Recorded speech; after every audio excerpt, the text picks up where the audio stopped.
Bonjour, je me présente. Je suis le Dr Nezord, chercheur diplômé en biologie. Et mon travail consiste à étudier le fonctionnement et l'agencement biologique de créatures ou d'objets anormals.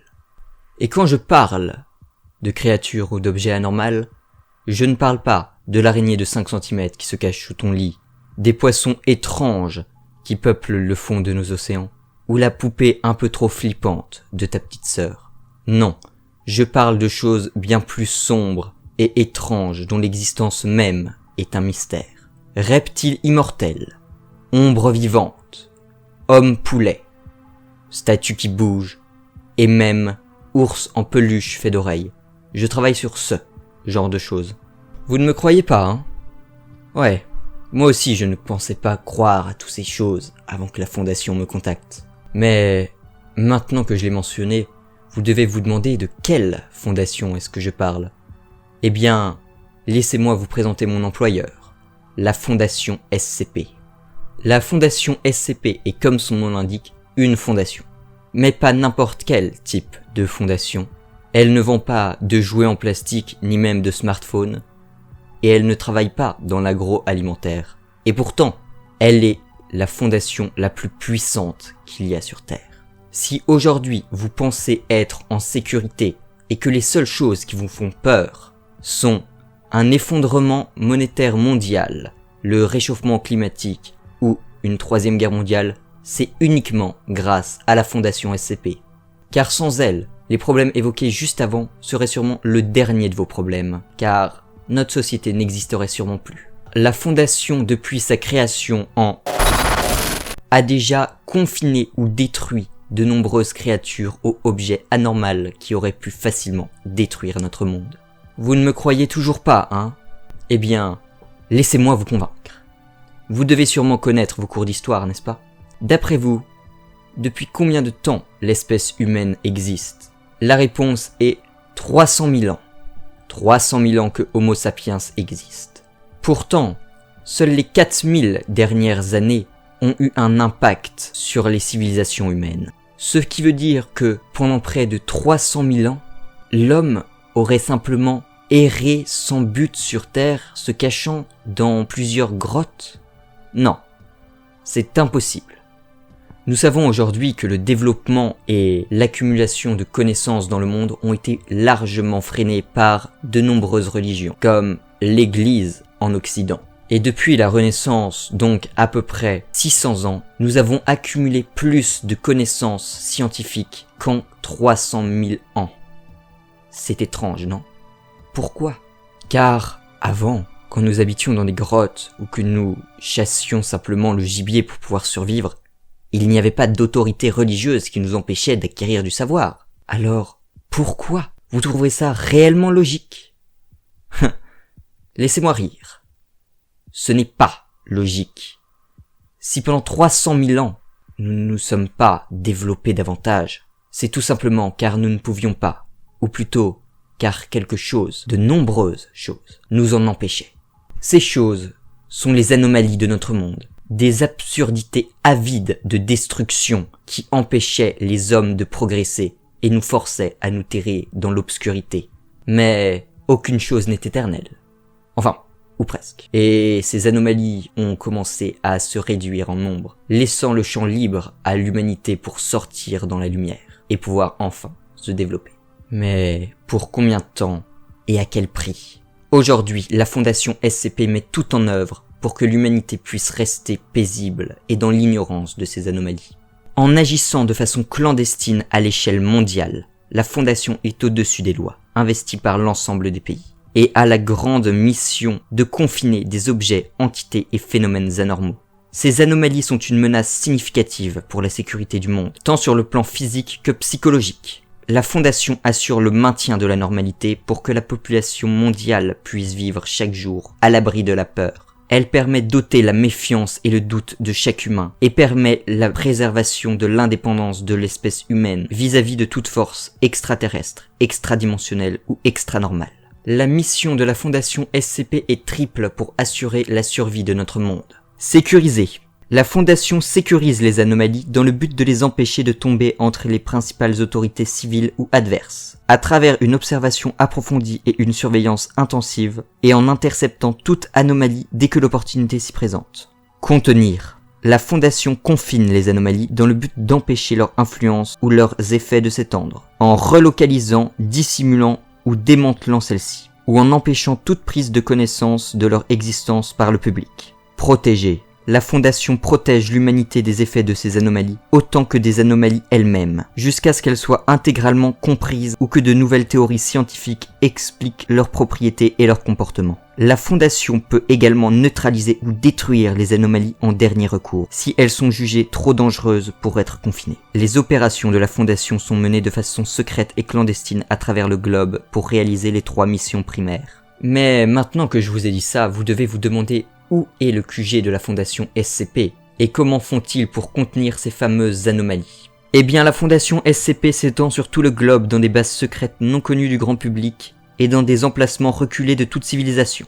La Fondation possède des zones spéciales où ils déplacent et contiennent le plus grand nombre d'anomalies possibles. Et si les anomalies ne peuvent pas être déplacées, la Fondation SCP créera des zones spécialisées pour contenir les anomalies sur place, pour pouvoir les étudier. Ces zones sont fréquemment camouflées en étant des bâtiments ou secteurs à danger, interdits au public, propriété de l'État ou bases militaires. Et concernant les anomalies appelées autrement SCP, elles sont numérotées pour pouvoir les classer plus facilement. Celles-ci sont contenues et étudiées dans les différentes installations de la Fondation SCP. Car une fois que la Fondation SCP aura compris comment agissent les SCP et comment ils fonctionnent, ils pourront bien évidemment plus facilement les contenir et les utiliser. Oui, j'ai bien dit les utiliser. Car si la Fondation SCP est la fondation la plus puissante et qu'elle est au-dessus de toutes les lois de tous les pays du monde et qu'elle est actuellement secrète, c'est car tous les nombreux pays du monde collaborent avec elle. Si aujourd'hui tous les pays du globe collaborent avec la Fondation SCP pour la garder secrète, c'est car ils ont besoin de la protection de la Fondation. Et si un pays venait à essayer de se rebeller contre la Fondation SCP pour, par exemple, voler leurs recherches, ou tout simplement par peur, il se ferait sûrement instantanément détruire par les dites anomalies que possède la Fondation. De plus, tous les pays du monde ont intérêt de collaborer avec la Fondation SCP. Car si un SCP se trouve dans une base qui est dans le pays, alors les recherches effectuées sur le SCP seront peut-être bénéfiques pour le pays. Imaginons par exemple qu'un SCP pouvant se téléporter est découvert en France. Si la Fondation SCP arrive à créer de nouvelles technologies grâce à ce SCP, et que la technologie de la téléportation est créée, alors la France sera le premier pays à en bénéficier, et pourra le commercialiser, donnant alors une grande puissance au pays. D'ailleurs, aujourd'hui vous utilisez sûrement bon nombre de technologies qui ont été trouvées grâce à des SCP. Chaque SCP sont classés par niveau de menace, allant du blanc au noir. Les classes permettent à la Fondation de savoir quel niveau de précaution avoir en étudiant les SCP, et comment les confiner de la meilleure façon afin de ne pas avoir de brèches de confinement. Les brèches de confinement étant un état où un ou plusieurs SCP auraient réussi à sortir de leur confinement, et risqueraient, si pas rapidement arrêtés, de tuer de nombreux agents de la Fondation, ou même de s'enfuir des installations et semer la terreur et la destruction, si là où les entités réussissaient à entrer en contact avec l'humanité. Les fameuses classes des SCP sont sûrs. Les objets sûrs sont des anomalies qui sont suffisamment comprises pour être totalement confinés sans risque de façon permanente, soit des SCP qui possèdent des propriétés ou effets qu'on ne peut pas déclencher ou déclencher de façon inintentionnelle. Qu'un objet soit classé sûr ne signifie pas que le manipuler ou l'activer ne pose aucun danger, et nous rappelons au personnel que les protocoles de sécurité et les procédures spéciales de confinement doivent être respectés en toutes circonstances. Euclide. Les objets de classe Euclide sont des anomalies insuffisamment comprises ou imprévisibles, de telle sorte qu'un confinement efficace n'est pas toujours possible. Mais celles-ci ne posent pas de menaces assez conséquentes pour être classées en Keter. La grande majorité des anomalies cataloguées et confinées par la Fondation sont d'abord classées en tant qu'Euclide, avant d'être suffisamment comprises et d'être classées en classe sûre, ou qu'elles révèlent poser un danger suffisamment pour être reclassées. À noter que toutes les anomalies qui manifestent l'autonomie, la conscience ou la sapience sont généralement classées Euclide au minimum, du fait qu'un objet qui peut agir ou penser de lui-même est intrinsèquement imprévisible. Keter. Les objets de classe Keter sont des anomalies qui, intrinsèquement, sont une grave menace pour la sécurité du personnel de la Fondation et le reste de l'humanité, et dont le confinement nécessite des procédures intensives ou complexes. Ces anomalies sont généralement les plus dangereuses confinées par la Fondation SCP. Et si la Fondation ne peut pas contenir ces anomalies et qu'elles sont un réel danger pour l'humanité, la Fondation a le droit en ultime recours de neutraliser définitivement le dit SCP en le détruisant totalement.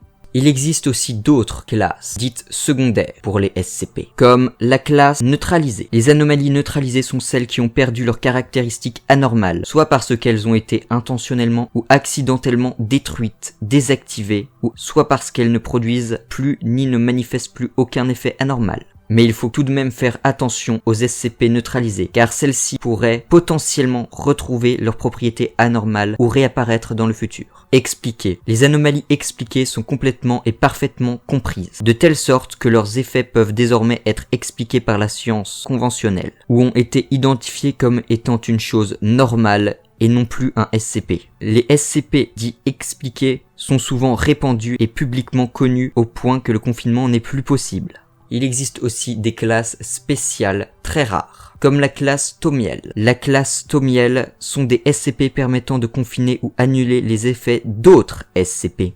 Et il y a une classe très peu utilisée, encore moins que Thomiel, qui est la classe Apollyon. La classe Apollyon peut être utilisée pour définir les SCP capables de détruire notre univers. Pour leurs tests sur les SCP, la Fondation possède de nombreux chercheurs dans de nombreux domaines et utilise comme cobayes pour leurs expériences les classes D. Les classes D étant des hommes prisonniers condamnés à mort. Et bien évidemment, pour étudier les SCP, diverses procédures doivent être respectées à la lettre pour éviter les brèches de confinement. Il y a tant d'autres choses à dire sur la Fondation et les SCP, mais tout définir dans cette vidéo rendrait celle-ci beaucoup trop longue. Et ce n'est pas le but. D'ailleurs, en parlant de ça, vous devez vous demander pourquoi est-ce que je fais cette vidéo. Car la connaissance des SCP par le grand public est interdite et passible de peine de mort. Et personnellement, je ne compte pas mourir. Eh bien, disons que je fais simplement mon travail. Car la Fondation SCP m'a justement contacté pour que je puisse présenter de nombreux dossiers SCP. Étrange, n'est-ce pas? Mais pourquoi me demandent-ils une chose aussi absurde, allant à l'encontre de leurs principes? Eh bien, la réponse est simple. Pour vous tromper. Tout n'est que mystère dans la Fondation SCP. Son existence même est un mystère. Et peut-être que tout ce que je vous raconte depuis le début n'est qu'un mensonge, et que rien de cela n'est réel. Ou peut-être que si. Peut-être suis-je réellement un grand scientifique engagé par la Fondation SCP, ou simplement un petit vidéaste sur internet qui s'amuse à faire des vidéos sur la Fondation. C'est à vous de décider. C'est à vous de croire en ce que vous voulez. Mais pour la petite histoire, tout a commencé en 2007, sur le bord X de 4chan, réservé aux images paranormales. Un membre de la Fondation SCP, sûrement en conflit avec ses supérieurs, posta une image avec une vague description de SCP-173. La statue vivante. Ce SCP ne bougera pas tant qu'on le regarde. Mais si vous avez le malheur de cligner des yeux ou de le perdre du regard, celui-ci vous brisera la nuque. Sympa comme SCP, non? Enfin bref, normalement les fuites sur les SCP étaient rapidement réglées à coups de backup de sites internet, ou d'amnésie donnée à toutes les personnes identifiées ayant vu les informations sur les SCP. Mais pour le poste de SCP-173, l'information a été partagée à des vitesses inconcevables pour la Fondation, car celle-ci n'avait eu aucune fuite d'informations depuis l'avènement d'Internet dans les foyers. Et dépassée par l'ampleur du partage, et n'ayant pas les capacités d'effacer la mémoire de milliers de personnes, ni de supprimer l'intégralité des traces du post enregistré et relayé sur des centaines de sites de partage, le conseil O5, qui ont le contrôle absolu sur la Fondation SCP, décida de mettre l'intégralité des informations détenues par la Fondation SCP sur un site internet à la vue de tous. D'ailleurs, le site internet de la Fondation SCP est facilement trouvable sur le net. La Fondation SCP renda alors intégralement les dossiers des SCP visibles sur internet. Et cela renda le cas de SCP-173 banal, faisant croire au monde entier que la Fondation SCP n'est qu'une œuvre fictive, regroupant plein de nouvelles horrifiques publiées par la communauté. Ce qui, je dois le dire, était réellement un coup de maître, car aujourd'hui, personne ne peut contester l'existence de la fondation SCP ou non. D'ailleurs, personne à part les membres de la fondation elle-même ne peut vérifier si les SCP sur le site internet sont réels ou fictifs. Car oui, le site internet regroupe donc de véritables dossiers SCP, et d'autres ne sont que pure imagination, noyant ainsi le réel dans l'imaginaire. C'est donc à vous de croire si la fondation SCP est réelle ou inventée de toutes pièces. Quant à moi, la fondation SCP m'enverra des dossiers que je vous présenterai, afin que vous ne soyez pas ignares sur les créatures ou objets dangereux qui peuvent vous entourer. Ou alors, comme je le disais avant, ce ne sera que des vidéos pour vous divertir. C'est à vous de croire ce que vous voulez. D'ailleurs, ma mission est justement de vous faire croire que tout cela est fictif, et que ce ne sont que des histoires inventées. Car oui, vous croyez quoi? Que la fondation va réellement donner comme ça ces dossiers SCP à la vue de tout le monde sans réel objectif? Vous êtes fous. Car, bien évidemment, quand l'intégralité du monde pensera que tout cela est faux et que tout a été inventé de toutes pièces, alors les vidéastes engagés par la fondation comme moi auront réussi leur travail. Car, une fois que tout le monde pensera que c'est faux, la fondation aura réussi à faire ce qu'elle n'a pas réussi à faire en 2007. Berner le monde entier. Car, aujourd'hui, de nombreuses personnes sont sûres et certains que la fondation existe. Et ils n'ont pas tort, car elle existe. Ou cela est faux. D'ailleurs, vous devriez croire que tout cela est faux. C'est beaucoup trop tiré par les cheveux, vous ne trouvez pas? Moi je trouve que oui. D'ailleurs, je n'y crois pas. Et oui. C'est comme ça que j'agis, et que j'agirai. Car c'est comme ça que la fondation veut que j'agisse. Car une fois que tout le monde pensera que tout est faux, elle pourra enfin agir dans l'ombre, à la vue de tous, sans que personne ne puisse penser que c'est réel. D'ailleurs, voilà le premier rapport que la fondation SCP m'a envoyé. J'ai hâte de vous le présenter. En tout cas, dites-moi dans les commentaires ce que vous avez pensé de cette vidéo. Est-ce que la qualité est au rendez-vous? Est-ce que vous croyez ou non à la fondation SCP? Si vous n'avez pas envie de mettre de commentaires, vous pouvez tout simplement mettre un like si vous avez aimé cette vidéo. Et n'hésitez pas à vous abonner et à activer la cloche des notifications pour être prévenu dès que je sortirai un nouveau dossier SCP. Car si je les sors, ce n'est pas pour rien. Car il se peut que les SCP que je présente en vidéo soient un avertissement par la fondation SCP, car ces créatures pourraient bien être en liberté près de chez vous et vous mettre potentiellement en danger. Sinon, je vous dis au revoir, et j'espère que vous passerez d'effroyables nuits emplies de sinistres cauchemars. Salut.